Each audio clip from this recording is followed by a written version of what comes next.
मुनहु ममल ज्ञान परलो। देव को गुरु को धर्म को नमस्कार हो। ओम नमः सिद्धम।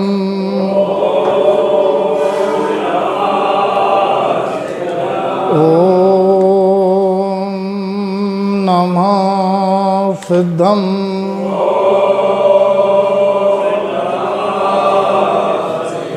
ओम नमः सिद्धम।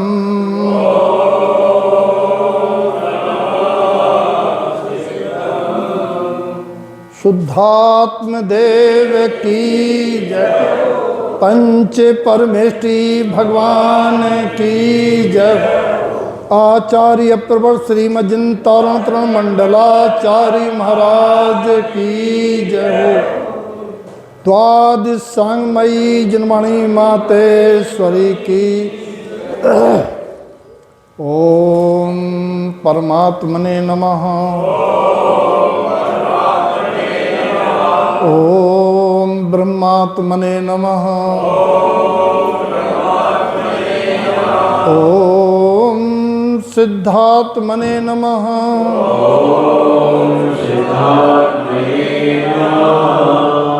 अथ श्री न्याय समच्चय सार जी प्रारंभते पर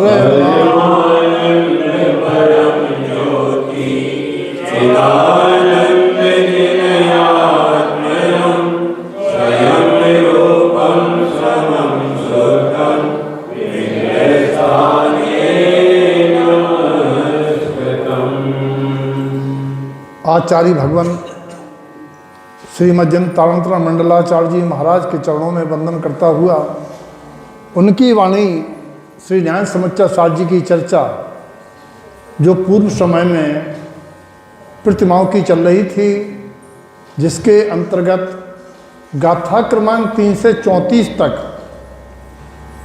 परग्रह त्याग प्रतिमा की बात हुई थी, अर्थात 9वीं प्रतिमा तक की चर्चा हुई थी।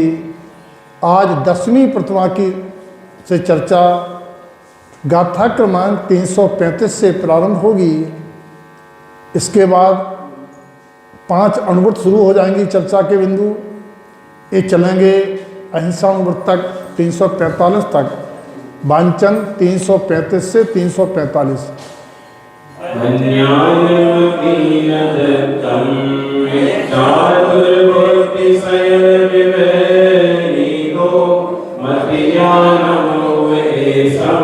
केवल भावे मुने शुद्ध नित्यम दंडकपाटे भावना शुद्धम लब्धम जम च स्वाहम अपाज्ञानं च चिन्तयं शुद्धम प्रतिमातः एकत्वं शुद्ध भावं च शुद्ध ज्ञानस्य अप्पा परमज्ञानं ममलं दोदर्शनं शुद्धं हिंसा अनर्थिकं जनकं सभावं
सुदविज्ञानं पदस्वरूपं चेतनस्य शुद्धभावम् अप्तसारेण अहिंसोऽहं तावद्वीरेन्द्रिया असेनि सेनि सर्वोपपत्ति असंज्ञानरूपम् अहिंसोऽद्वैतमानम्।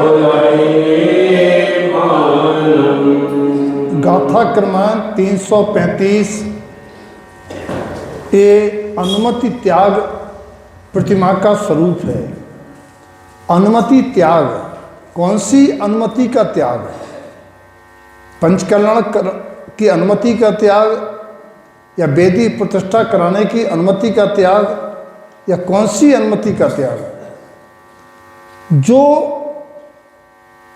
मति माने सम्मति, जो सम्मति, सम्मति माने सलाह है, जो सलाह है, जो अनुमति अज्ञानी जीव देते हैं अज्ञान पूर्वक, उसका त्याग। अनुमत त्याग प्रतिमाधारी अज्ञानियों की तरह सम्मति नहीं देता है। अज्ञानी कहते हैं खेती कर लो, ये दुकानदारी कर लो, ऐसा बीमार हो गए ऐसा खा लो। यानी जिस सलाह से प्राणी घात हो, जिस सलाह से अशांति का वातावरण हो, राग दोष बढ़े, ये सब अज्ञान पूर्वक दी जाने वाली मति है, बुद्धि है। तो व्यवहार में वह अज्ञान रूप से दी जाने वाली मति नहीं देता, मतलब उल्टा कर दें इसका तो सम्यक ज्ञान पूर्वक ही भूमिका अनुसार वह कार्यों की अनुमति देता है। घर मकान बनाने की बात पूछो तो कुछ नहीं बोलेगा, ब्याह शादी की बात पूछो तो कुछ नहीं बोलेगा। अगर आप पूछें कि ग्रंथ छपवाना है तो देख के बता देगा छपवा सकते नहीं छपवा सकते। धार्मिक क्रियाओं की पूछेंगे तो बता देगा। यानी जो अज्ञानियों द्वारा अज्ञानपूर्ण हिंसादि कार्यों की अनुमति पूछे, कब बना ले में भोजन में, कब बनवा दे में पात्र भावना में, कुछ नहीं बोलेगा। तो ये है अनुमति त्याग प्रतिमा। ऐसी कोई अनुमति व्यवहार में नहीं देता है जिससे उसकी अनुमोदना के पाप से उसको अनुमोदना का पाप लगे। अनुमत त्याग प्रतिमा अनुमोदना पाप से बचने का उपाय है।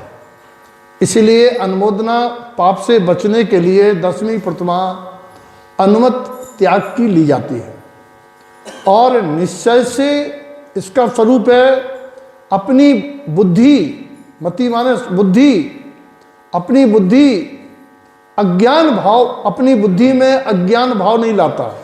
यानी मिथ्यात भाव दुर्बुद्धि सारी छूट जाती है। बोले मिथ्या भाव दुर्बुद्धि क्या है? उनने ऐसा कर दिया, उनने ऐसा करा दिया, ये मिथ्या बुद्धि है। उनने नहीं कर दिया, द्रव्य का परमाणु स्वतंत्र था, ऐसा होनहार थी, ऐसा होना था। आप निमित्त को दोष लगा रहे हैं तो ये निश्चय से अनुमत त्याग प्रतिमा नहीं है। बस स्वरूप को जान करके आपको भभक्ति ज्वाला पर ठंडा पानी डालना है। ज्वाला को भड़काना नहीं है, महल को गरमाना नहीं है, समाज में दो भाग हो जाए ऐसा नहीं करना। आपको ये करना है कि जिससे लोग ज्ञान मार्ग में लगें, स्वयं भी अंतरंग में मिथ्या दुर्बुद्धि के परिणाम से विरक्त होने का नाम अनुमत त्याग प्रतिमा है। मति ज्ञानम उपदेशम, उसका जो उपदेश है वो मति ज्ञान पूर्वक होता है। यानी जो सिद्धांत जनवाणी में आए हैं उन्हीं सिद्धांतों के आश्रय से कथन करेगा। अगर कोई आरोप लगाता है कि उनने नहीं करने दिया, या कोई कहता मैंने कर लिया, तो कहता कहाँ भूल रहे हो भैया, कार्य तो 5 संवाद से होता है। उनने नहीं होने दिया, अरे भाई काल अवधि नहीं आई थी, ऐसे वचन बोलता है। यानी जिससे लोगों के मन के संताप मिटे, ऐसा कथन करता है।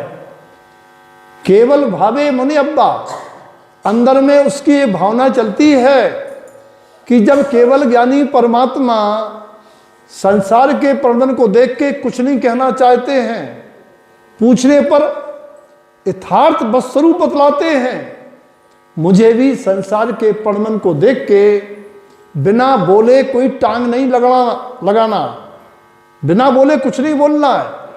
अनुमत त्याग प्रतिमा वाला किसी के बिना पूछे कुछ भी नहीं बोलता है, पूछने पर बस स्वरूप बतलाता है। उद्दिष्ट त्याग प्रतिमा गाथा 336। उद्दिष्टम माने उद्दिष्ट त्याग प्रतिमा, इसके व्यवहारिक अर्थ है उद्दिष्ट। उद्दिष्ट का मतलब है अपने उद्देश्य से बनाए हुए आहार का त्याग करना, अपने उद्देश्य से बने हुए आहार का त्याग करना, यानी निमंत्रण नहीं मानना। यानी क्यों नहीं मानना? अरे हम कृत नहीं कर रहे, कार्त नहीं कर रहे, अनुमोदना नहीं कर रहे, लेकिन हमारे उद्देश्य से भोजन बन रहा है तो हम भी उस पाप में भागीदार होंगे। हमारे उद्देश्य से भोजन नहीं बने, मतलब हम तो निकलेंगे उसी समय जो श्रावकों ने अपने लिए बनाया होगा, और उन श्रावकों की जिनकी भावना आहारदान देने की होगी, उस समय कहेंगे या पड़ जाएंगे। दोनों बातें होती हैं, क्योंकि इसमें दो पद आते हैं, क्षुल्लक और एलक। ये छोटे साधु कहलाते हैं, इन्हें नियम से कुछ समय बाद साधु होना ही तय है, और एलक तो पीसी कमंडल लेके ही चलते हैं। कहने का तात्पर्य यह है कि जो व्यवहारिक है उद्दिष्ट त्याग प्रतिमा का स्वरूप। निश्चय में उद्दिष्ट का मतलब होता है उल्टी दृष्टि का त्याग। उल्टी दृष्टि उद्दिष्ट, उल्टी दृष्टि। उल्टी दृष्टि किसे कहते हैं? अपेक्षा, राग, इसका त्याग। उल्टी दृष्टि माने उल्टी मान्यताओं का त्याग, कर्तापने का भाव, भोक्तापने का भाव। उल्टी दृष्टि त्याग के शुद्ध दृष्टि होना, शुद्ध आत्मा की ओर दृष्टि होना, शुद्ध आत्मा का लक्ष्य होना, संसार के प्रपंचों का लक्ष्य नहीं होना। अगर कोई धार्मिक कार्य की आता है, पूछता है तो सहज में कह देता है, वरना आचार्य श्री की समाज से क्या बातें हो रही हैं उसे कोई लेना देना नहीं। ये है उद्दिष्ट त्याग प्रतिमा। उसका उद्देश्य, उद्दिष्ट त्याग प्रतिमा का उद्देश्य ही यही है कि मुझे साधु बन के मुक्त जाना है।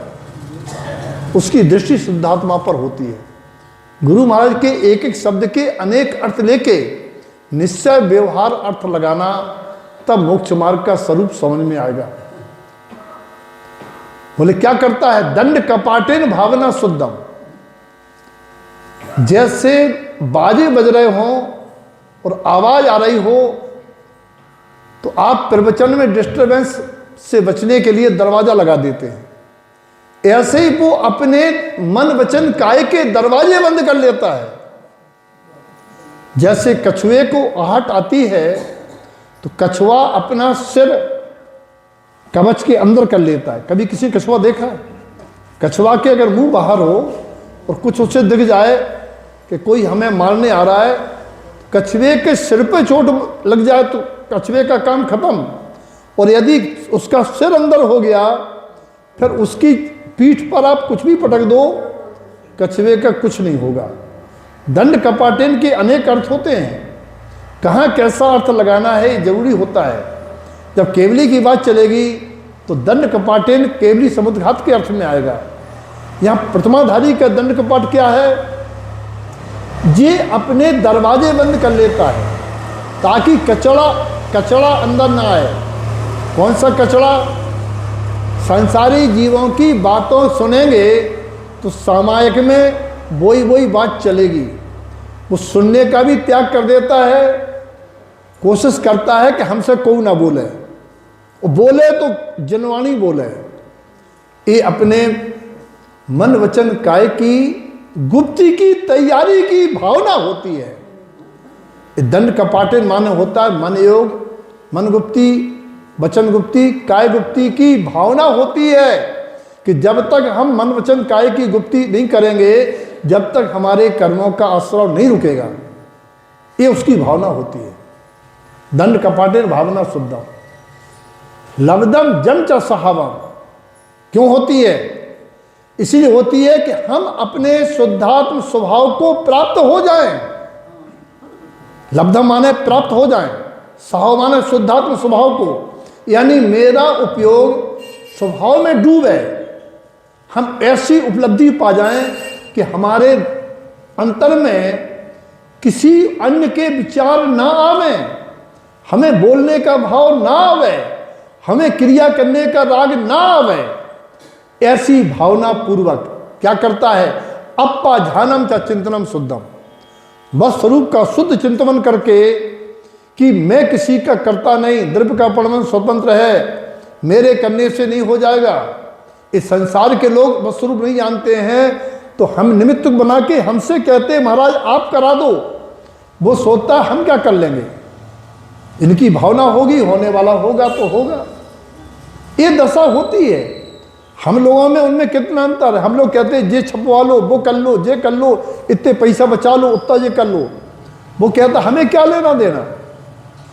भावना जैसे जैसे प्रतिमा बढ़ती जाती है, वैसे वैसे दरवाजे खिड़की बंद होते जाते हैं। ये है यहाँ उद्देश्य त्याग। उसका संसारी उद्देश्य ही नहीं रहता, उसका तो एकमात्र उद्देश्य मुक्ति मार्ग पर चल के सिद्ध पद पाना होता है। जे गुरुदेव कह रहे हैं प्रतिमा दह एकत्वम, इस प्रकार से 11 प्रतिमाओं का स्वरूप कहा गया है। शुद्ध भावम च शुद्ध जानस्य, इन प्रतिमाओं का उद्देश्य है अपने शुद्ध स्वभाव में ठहर के शुद्ध ध्यान धारण करना, जिसमें अपनी आत्मा को परमात्मा के समान अनुभव करके ममल भाव में रहा जाता है। और ममल भाव में रहने से सारे कर्म क्षय हो जाते हैं और ये आत्मा शुद्ध सिद्ध दशा को प्राप्त हो जाता है। अब बात आती है 338, यहाँ से 5 अनुव्रत आचार्य पदवीधारी वृत्ति श्रावक की 18 क्रियाएं होती हैं। जघन पात्र उपाध्याय पदवीधारी की 18 क्रियाएं होती हैं। गृहस्थों की 18 क्रियाएं हैं और हम लोगों की 16 क्रियाएं हैं। उन 16 क्रियाओं में 11 प्रतिमा आती हैं, 5 अनुव्रत आते हैं। क्या होता है अनुव्रत? हिंसा तिक्त अहिंसा। जहां हिंसा का त्याग है वहां अहिंसा अनुव्रत है। अमृत तिक्तम च नृत्य स्वसहावम, अमृत कहते हैं झूठ। जहां झूठ त्यागा जाता है वहां सस्वभाव, निश्चय में अपना त्रिकाली स्वभाव और व्यवहार में जो जैसा है वैसा कहना समझना, वो व्यवहार है। सत्य तो दुनिया में केवल एक ही है, हमारा सत्य तो एक ही है। जैसे समाज वाले तब बताते हैं जब हम सुनते नहीं हैं, जब हम सुनते नहीं हैं तब बताते हैं, और जब तक सुनते हैं तब तक नहीं बताते, तब तक झूठ बताते हैं। क्या बताते हैं? तुम मेरे पापा हो, तुम मेरे भाई हो, तुम मेरे मामा हो। इस संसार वाले झूठ बताते हैं। जब तक सुन सकते हैं तब तक झूठ बताते हैं, और जब सुन नहीं सकते हैं तब सत्य बताते हैं। क्या बताते हैं? राम राम सत्य है। जब सुन नहीं पाते सत्य बताते हैं, और जब सुनते हैं तो झूठ बताते हैं। सत्य तो केवल एक है, अरहंत नाम सत्य है, आत्मा सत्य है। मैं सत्य हूं, मैं त्रिकाली हूं। सत्य का अर्थ अध्यात्म में त्रिकाली होता है, शाश्वत होता है। आचार्य कहते हैं निश्चय में तो स्वस्वभाव का सिद्धांत सत्य है। सत्य बोलना सत्य नहीं है। सत्य बोलना सत्य हो भी सकता है और नहीं भी हो सकता है, क्योंकि सत्य बोलने का उद्देश्य यदि शुद्धात्म स्वभाव की रक्षा है तो सत्य है, वो धर्म होगा। वृत्त केवल इतना है कि झूठ का त्याग, तेयम, गाथा नंबर 338 का तीसरा चरण। तेयम अदत्त तिक्तम, सभी में तेयम लिखा है, कुछ और लिखा है? अच्छा, इस्तेयम अदत्त तिक्तम, अदत्त माने बिना दिए, अदत्त माने बिना दिए, तिक्तम माने छूट जाए। बिना दिए लेना छूट जाए तो चोरी है। क्या कह रहे हैं आप? अदत्त तिक्तम, अदत्त माने अदत्ता दान चोरी है। तत्वार सूत्र जी आचार्य उमा स्वामी महाराज कहते हैं अदत्ता दान ग्रहणम इस्तेयम, बिना दिए किसी की वस्तु को ले लेना, छिपा लेना, चुरा लेना चोरी है। और यहां कह रहे हैं आप इस्तेयम अदत्त तिक्तम, बिना दिए छूट जाए तो चोरी है। आपने तो जनवाणी झूठी कर दी, आपने सिद्धांत ही बदल दिया। इस्तेयम अदत्त तिक्तम, अरे नहीं भैया ऐसा मत बोलो। तेयम अदत्त तिक्तम, तीसरा अदत्त का त्याग करना है। तीसरा अनुव्रत है अदत्त लेने का त्याग। दत्तम जाने ही शुद्ध सम्मतम, और देना क्या है? लेने का तो त्याग कर दिया। सम्यक्त पूर्वक शुद्ध आत्मा को लेने के अलावा सारे का सारा अदत्त है, उसको त्यागने का नाम आचार्य अनुव्रत है। तुरियम, तुरियम माने होता चौथा, तुरी कालम्मी, तुरी कालम्मी शब्द आपने पढ़ा होगा। तुरी माने चौथा, क्या है? अबम्ब तिक्तम, जो अब्रह्म है उसको त्याग। अब्रह्म का त्याग माने बम्ब चरणस्य चेनम शुद्धम, ब्रह्मचर्य व्रत है जो निश्चय से अपने चेतनमयी शुद्ध स्वभाव में ठहरना है। पर पुद्गल परमानम, जो आत्मा से पर हैं, पुद्गल हैं, उनका परिमाण करना, यानी उनमें बाल रोक लगाना कि इतना ही रखेंगे। निश्चय से तो पुद्गल शरीर से, पुद्गल शरीर को पर प्रमाण करना, पुद्गल शरीर को पर प्रमाण करना। प्रमाण करना माने पर स्वीकार करना, पर जानना। निश्चय से शरीर को पर जानते रहना, ताकि तुम शरीर से निर्ममत होके जब ये नारियल के जटा उखाड़ो, नारियल के जटा उखाड़ो तो वेदना ना हो। ये नारियल का बड़ा गहरा रहस्य है। कभी सुनना कि नारियल देने का, लेने का, नारियल का मतलब क्या है? ये नारियल में बहुत गहरा सिद्धांत है। उसके जटा उखाड़े जाते हैं, उसमें कुछ दिखता है फिर नारियल में। वो नारियल एक पूरा सिद्धांतिक कथन है, कहानी है नारियल के ऊपर।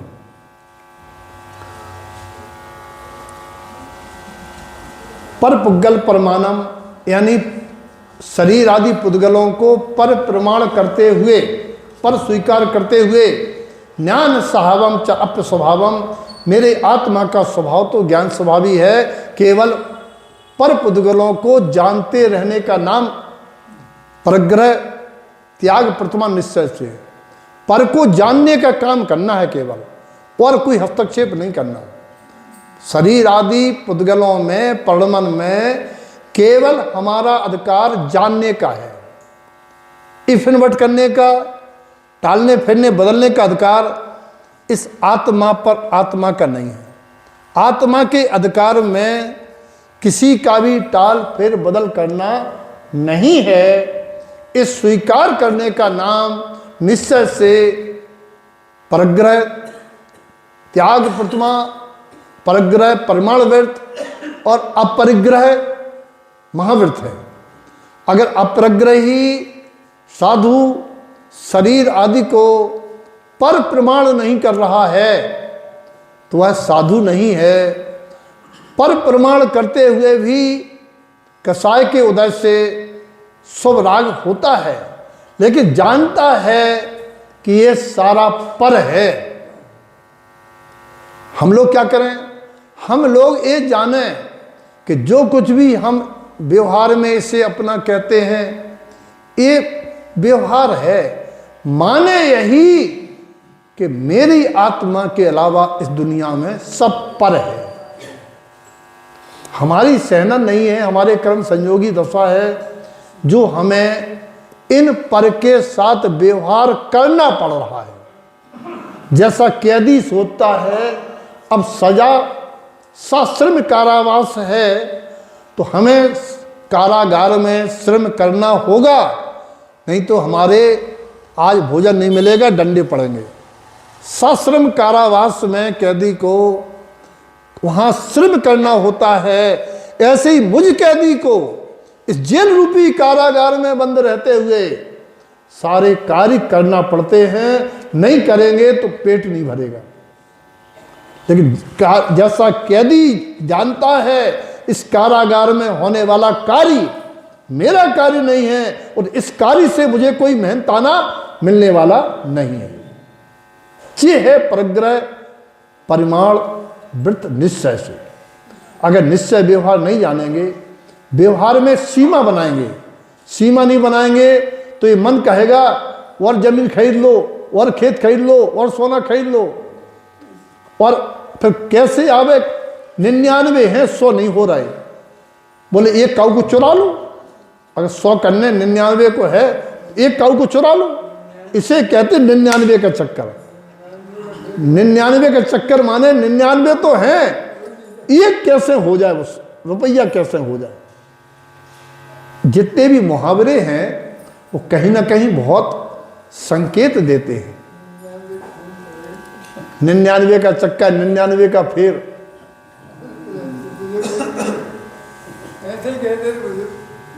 बुजुर्ग लोग, अरे उनकी भाषा बहुत गजब की थी, अब उस बात को हम समझ नहीं पाते थे।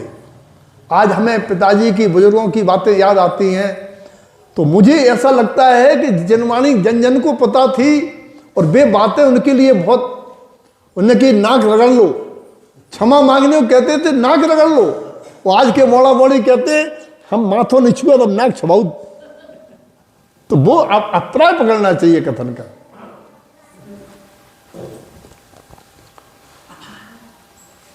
एयम अनुव्यायम, ये अनुव्रत होते हैं। जानई ममलम, ममल स्वभाव के आश्रय से इनको ज्ञानमय होके सम्यक निश्चय व्यवहार जानना और पालना चाहिए। उससे क्या फायदा हो जाएगा? अप्पा सुदप्पानम, मेरा आत्मा जो स्वभाव से शुद्धात्मा है वह पर्याय में परमात्मा होता हुआ निर्वाण को प्राप्त हो जाएगा। अब बोले परिभाषा बता दो अब सबकी इस डिटेल, अगर तो शॉर्ट में कही थी। बोले महाराज हिंसा तिक्त अहिंसा, हिंसा के त्याग को अहिंसा कहते हैं। तो हिंसा किसे कहते हैं? हिंसा के त्याग को अहिंसा कहते हैं, तो हिंसा किसे कहते हैं? तो हिंसा के बारे में गुरुदेव ने कहा असत्य सहतो हिंसा। हिंसा होती क्यों है? असत्य माने क्या है? नाशवान। सत्य माने अविनाशी। अध्यात्म की भाषा में असत्य माने निश्चय से विनाशी। असत्य माने जो समय हमेशा नहीं रहेंगे। असत्य माने जो तुम कह रहे हो भी तुम्हारे है नहीं है। उस के कारण से हिंसा कौन सी होती है? भाव हिंसा। जो हमारे भाव बिगड़ते हैं वो है निश्चय से हिंसा। राग आदि भावों की उत्पत्ति को आचार्य भगवंतों ने निश्चय हिंसा कही है। हिंसा दो प्रकार की होती है, भाव हिंसा और द्रव्य हिंसा। तो निश्चय में भाव हिंसा है वो हिंसा जिससे हमारी आत्मा का घात होता है। जिस हिंसा से हमारी आत्मा का घात होता है, हमारी आत्मा कचोटती है, हमारी आत्मा दुखी होती है, उसका नाम भाव हिंसा है। यानी हमारे भाव बिगड़ना, जिससे कर्मों का बंध होना, जिससे मेरी आत्मा को भाव भाव दुख के निमित्त मिलना, वो हमारे भाव आश्रव, हमारे भाव बिगड़ना, ये है भाव हिंसा। और वो तभी होती है जब हम सत्य की प्रतीत से रहत असत्य को अपना मानने लगते हैं, जानने लगते हैं। इतनी गजब की परिभाषाएं आपको कहीं सुनने को नहीं मिलेंगी। ये निश्चय से भाव हिंसा ये है। कैसे उससे आत्मा मरती, कैसे आत्माघात कैसे होता है?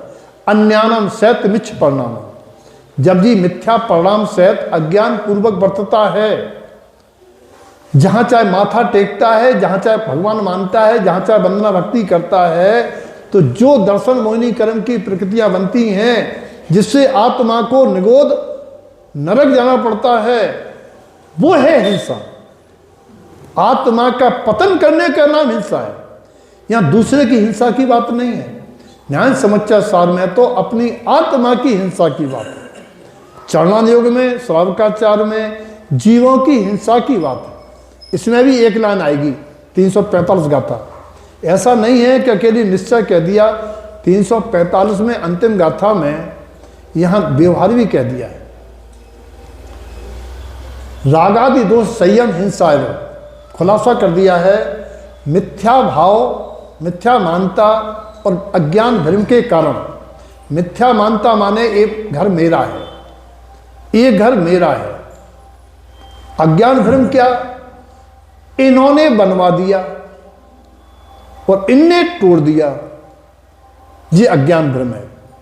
घर मेरा है, इस घर में इन्होंने एसी लगवा दिया और इन्होंने इस घर का जिस सामान अलग कर दिया, तो क्या है? अज्ञान। बोले अज्ञान क्यों है? सामने तो दिख रहा, इनने एसी लगवा दिया। बोले यही तुम्हें अज्ञान है कि इनने लगवा दिया। इनने कुछ नहीं कर दिया, तुम्हारे पुण्य का उदय आया, ये एसी लगना था, ये निमित्त बने। आप निमित्त न मान के इनको कर्ता मानते हो, इसीलिए इनसे राग करते हो। इनने हमारे लिए ये जमाया। इनने क्या जमाया? निश्चय से कहा नहीं जाता, समझा जाता है इनने नहीं जमाया। ऐसा परमन होना था, ऐसा मिलना था, इसलिए हुआ। अगर ये जमाने वाले हो जाएं तो हम चले जाएं, फिर किसको जमा के देखें? निश्चय की बात भी समझना है तो राग दोष छूटेगा। जब विपरीत मानता होती है, सिद्धांतों के सही ज्ञान के प्रकाश में परमन नहीं चलता है, जीव अज्ञान भ्रम में जीता है, जो राग द्वेष होते हैं, जिनने सामान निकाल दिया उनसे द्वेष हो रहा है, जिनने सामान लाके धर दिया उनसे राग हो रहा है। तो ये राग द्वेष संयम, राग द्वेष सहित होना, ये हिंसायरो है, जो निश्चय से हिंसा में आचरण है।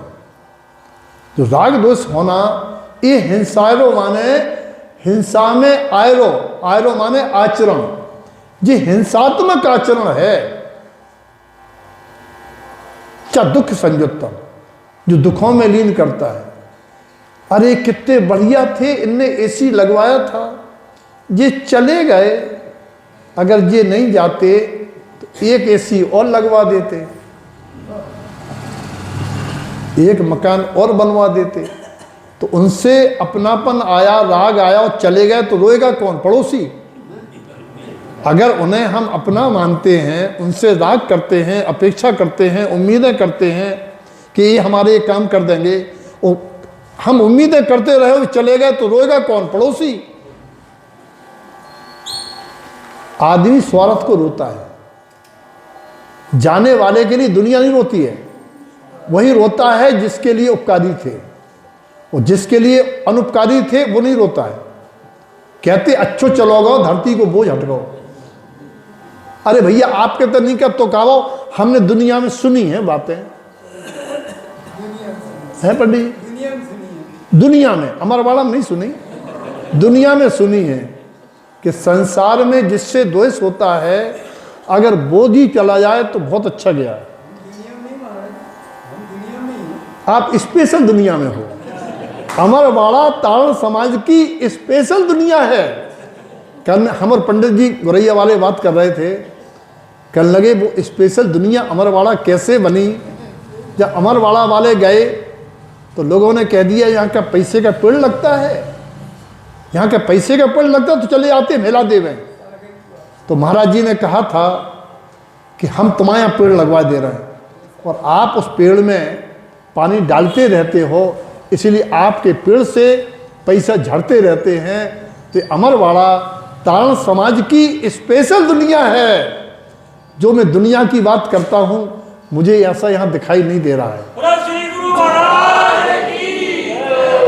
आप स्पेशल में आते हैं, हम भी पीछे हो गए। अरे पंडित जी सुनो, जब शिखर जी में बात आई तो मुझे इतना पश्चाताप हुआ कि मैंने अपना कमरा बनवाया और अमरवाड़ा वालों ने संत भवन बनवाया। तो समझ में आता है स्पेशल दुनिया है कि नहीं है। नहीं, स्पेशल की बात हो रही है। तो आप अमरवाड़ा में हो ना, अब हम भी स्पेशल हैं तो ठीक है। लेकिन एक बात है, लोग कहेंगे दिव्यानंद अमरवाड़ा पहुंच क्या गए हैं, जो उनके गुरुजी बोलते वही वो बोलने लगे। अब लोगों की क्या कहना है। मतलब स्पेशलिटी होती है और स्पेशल का लाभ भी होता है। क्योंकि एक दामाद स्पेशल होता है। एक कहानी सुना दें, बच्चे कहते कहानी नहीं सुनाते आनंद नहीं आता। एक बार दो दामाद ससुराल गए, वे कहीं से आए वे कहीं से आए, दोनों दामाद पहुंच गए सावन के बाद लबाने। जो दामाद पैसे वाला था, अच्छा कमाता था, उसको तो बैठा दिया अंदर वाले कमरे में, और जो दामाद सामान्य परिस्थिति का था, कम पैसे वाला था, उसको बैठा दिया बरामदे में। अब आया भोजन का समय, नाश्ते का समय, और जो गरीब परिस्थिति था उसके साथ एक मित्र भी था। तो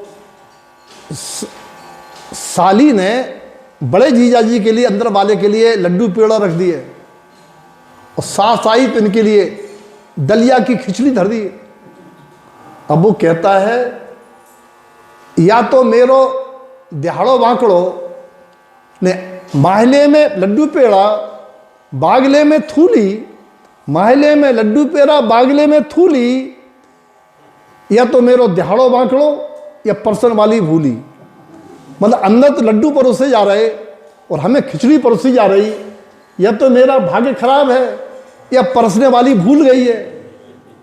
तो मित्र क्या कहता, ना तो त्यारो दिहाड़ो बांकड़ो और न परसन वाली भूली, मुंडा देखे टीका काड़े मर गटाकर थूली। बोले तेरा दुर्भाग्य नहीं है और ना परसने वाली भूली है, चिकनो बूढ़ देख के टीका करो जात, चिकनो बूढ़ देख के टीका करो जात। इस संसार है, जिसका पुण्योदय है, पैसे वाले हैं, उनकी इज्जत है, और जिनके पास पैसा नहीं है उन्हें कोई नहीं पूछा तू तो थूली खा ले, नहीं जेब भी खत्म हो जाएगी। तो संसार का स्वरूप ये है। दुनिया, एक किताब लिख रहा है दुनिया, अभी किताब लिखी मैंने जिंदगी 7-8 पेज की, अब आजकल लिख रहा है दुनिया। तो ऐसी बातें आती हैं, दुनिया कैसी है। दुनिया दो नए से जानी जाती है, कहती कुछ और है, करती कुछ और है। आगम में दुनिया माने दुनिया में लगता व्यवहार नए और मोक्ष मार्ग में लगता निश्चय नए। होगी कहानी। मतलब ससुराल में अगर एक खो लस्सी मिले, एक खो चाय मिले, समझ लेना भैया मेरा पुण्योदय नहीं है। तो बड़े साड़ू को लस्सी मिल रही है, कोई बात नहीं, हम चाय में संतोष कर लेंगे। तो स्पेशल ये होता है, स्पेशल को लस्सी मिलती है और बिना स्पेशल को चाय मिलती है। तो इसमें कोई खास बात नहीं है। अमरवाड़ा शब्द के माने जानते हैं आप? नहीं जानते? नहीं जानते? बता देंगे जाते समय अमरवाड़ा माने क्या होता है, समापन में बता देंगे सबके सामने। अमर माने क्या होता है? अमरपुर पद से ज्ञानी ने, अमरपुर पद से ज्ञानी ने, ये अमर वाला है। कहीं आपने पढ़ा होगा अमर वाला है, अमरपुर पद से ज्ञानी ने, कहीं पढ़ा होगा? अच्छा, भक्तामर में क्या, आरती में क्या होता? अमरपुर पद से ज्ञानी, अमर, अमर क्या होता है? भक्तामर, भक्त अमर, अमर क्या होता है? देव। जैसा देवों के सुख होता है, यहाँ के जीवों को वही सुख होगा। नाम का प्रभाव पड़ता है, नाम के अनुसार जीवों के परिणाम आते हैं। अमरवाड़ा में केवल जैनी नहीं, सभी सुखी होंगे। कैसे पता? पानी कहाँ ज़्यादा बरस रहा है, कहाँ नहीं बरस रहा है, एक लक्षण है। प्रकृति भी जीवों के परिणाम के अनुसार साथ देती है। जब जीवों के परिणाम अच्छे होते हैं तो प्रकृति भी आपका साथ देती है। जहाँ दुष्ट लोग होते हैं वहाँ प्रकृति भी साथ नहीं देती है। इसीलिए आप अमरवाड़ा माने अच्छे परिणाम वाले जीवों का स्थान को नाम अमरवाड़ा कहते हैं।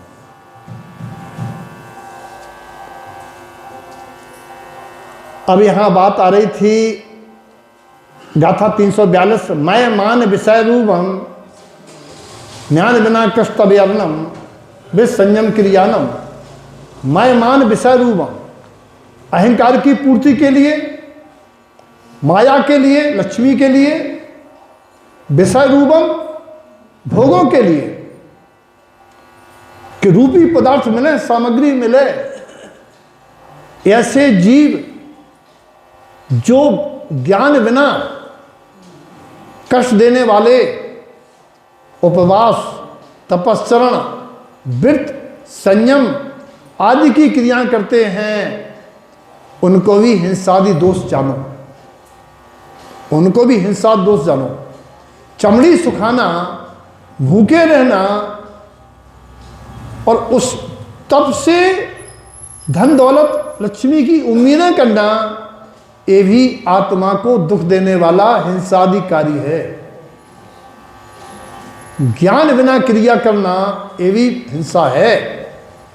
क्रिया का उद्देश्य और उस क्रिया से यदि लक्ष्य आत्मा का है तो क्रिया धर्म की है, और उस क्रिया से दिखावा है।